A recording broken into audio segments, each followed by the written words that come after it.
Devamı yaki muhakemesiz bile vatandaş. Endiki muhakeminde.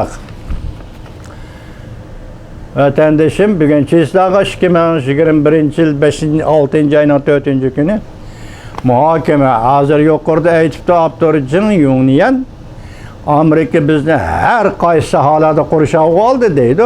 Yeniden biri kuruşağının ilim-fen sahasındaki yaki bilim ilim g'aznisi sohasidagi qo'rshav qilish bu yaqindan beri tilga elinmadi, lekin eng qattiq va eng og'ir qo'rshavga elish bilim ilim sohasidagi qo'rshavga elish deydi. Onun üstüne Cungo matbuatlardaki 3 alayidlik to'xtatdi. Birinci delilleş alayidligi Cungo matbuatı bununla ihtiyaclık deydi. İkincisi til haqorat tanqidchilar alayidligi deydi ki matbuatdagi bir xil alayidlik deydi. Lekin bu tanqidchilar til alayidini haqorat qiluvchilar bu guruh kishilar mesela biri mesellik diplomatlar, biri temsillik diplomatlar ve beşmoçillik partiyanın a'zolari ve tolimi salchi daddinlashib ketgan nazariychilar ve qalamkashlik ijtimoiy fan odamlari hozir matbuotdan foydalanib yozdim bir ko'rib qoldik o'tgan yil 4 yildan beri.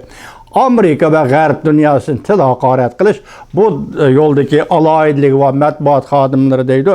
Üçüncüsü medresvozlar deydi. Mesela naqul ilimni ta'kidlaydigan ya partiya qarashi yo'q, ya partiyaviligi yo'q, yoki jamiyat qarashi yo'q, ya jamiyatparvarligi ve insonparvarligi yo'q. Ma'rifatparvarligi yo'q. Mesela mush xildiki faqat ilim o hukmdan bu hukmga sakrash, o cümleden bu cümlege sakrash, hatta o'tirdagi bog'ilishlarni kerak qilmaslik, mushundaq bir xil kishilar madrasvozlar, kitobvozlar desangiz bildi, mushundaq kishilar debdi. Bu uch xil alayidlikning har qaysi Jungoda yo'q, faqat ikkinchi alayidlik bor, til haqorat. Mesela G'arb dunyosini tanqidlash, haqoratlash mush eqimdagilar var. Tanqidlash, haqoratlash, lekin hukumatning siyosatini tanqidlash bu mumkin emas. Boshda aytibdi, biz dalillashga ehtiyojliq deydi. Bu mumkinmi? Mesela yerlikning siyosati, mayli markazning siyosatidan norozi bo'lgan odamlar nima uchun norozi bo'ladiganligini sening matbuotingda ijtimoiylashgan to'r betlarida tanqidlaydigan, dalillaydigan huquqi bormi? Bu neresi yok, yani kimden ağrınırsan Cın Yun efendi? Kimden ağrınırsan? Ben başta aytdim, matbuatçılıktan tüpki prensipi koyup bitiş.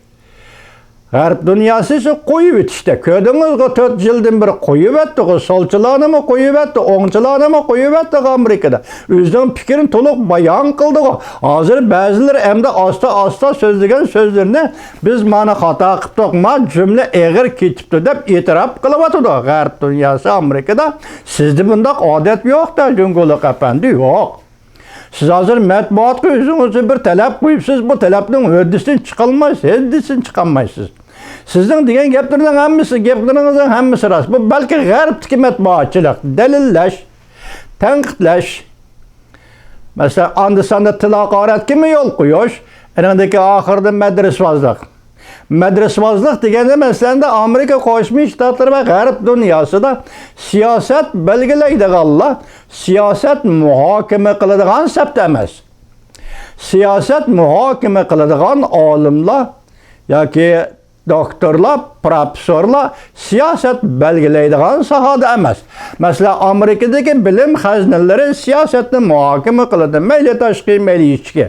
Muhokama qiladi, lekin bu bilim hazinelari hargiz siyaset belgilaydigan organ emas.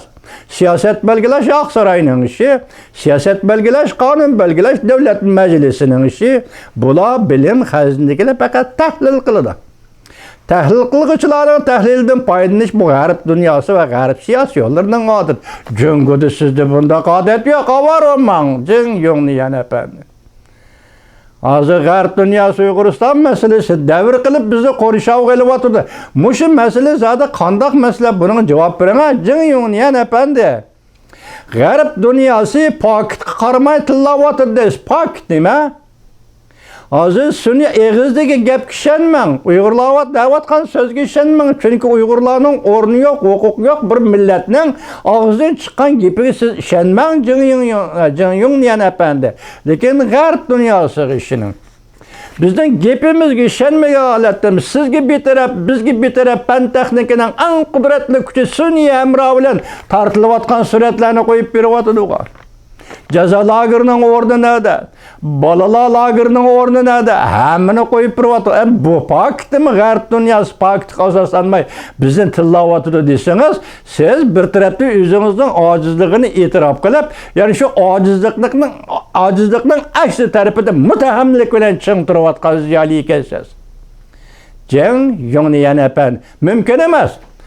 Jungo'nun an'anasiga baksanız hem Jungo'nun ahlakıga baksanız hem Jungo'nun siyasi tüzümüge baksanız hem Jungo'nun örpü adetiga yoki agar bor desa an'anasi bo'lsa an'anaviy örpü adetiga baksanız hem Jungo'da bundaq odat yo'q. Yani men demoqchi bo'lganim rostchilik yo'q. Jin Yan efendim, dunyoda ikki xil saha masalan edebiyat, o axborot emasligi, edebiyat sohasidagi tüpki negizlik bir hukm chillik.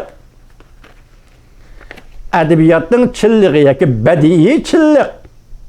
Chillik degandek turmushning hammasi ko'chirib kelsang u naturalizm bo'ladi. Edebiyat bo'lmaydi. Ancha-muncha mubolag'a orqali badiiylashtirish bo'ladi. U chillik, edebiyotdagi chillik, adabiy asardagi turmushning chilligi turmushga o'xshavroq ketadi. Qarasangiz hamma odamning vujudidagi bir ish, qarasangiz u odamda bu ishni qilgan emas. Lekin turmush o'xshashligidan aytganda o'xshavroq ketishdan iborat mushu aloylik, bu adabiyotning aloyi. Yani siz matbuatlar koyupsiz. Siz matbuatlarda mesela axborotchiligi degan masalani qizg'alayli. Sizde rostchilik bormi? Jin Yan efendi, o beket qandaq bo'lsa, uning sababini surishtirmaysiz. O beketning o'zini xabar qilasiz. Agar sababini surishtirish to'g'ri kelsa, bu xohishchanlikka ega bo'lib ketadi. Partiyalikka ega bo'lib ketadi. Mayli shundaqmi deydi, sizni shunday odat bormi yo'q. Sizde xabarchilikda chillik degan narsa yo'q. Yoki rostchilik degan narsa yo'q. Şunu sizin matbuatınızın kendi yülençik yok. Bilim sistemisi yülençiki yok. Ahlak sistemisi yülençiki yok. Şunu sizin matbuat mı yok? Jin Yan efendi, yanele medeniyet inkılabı devirdeki dazı bu.